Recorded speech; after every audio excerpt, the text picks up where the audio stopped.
In this video, I will be showing you how to use the remote control infrared testing with the AE Tools Invisible Signal Tester. First, we'll select Remote Infrared from the menu, click OK, and then we will take our infrared capable key and we will actually point it at the sensor on top of the signal tester, this small sensor.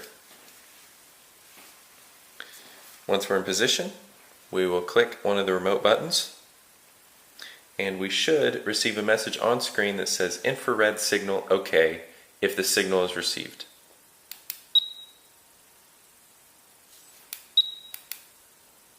Note that infrared is directional, so just having it close to the sensor is not good enough. We need to point it at the sensor to achieve consistent results. If you have any further questions or difficulty, please call AE Tools Tech Support. Thank you and have a wonderful day.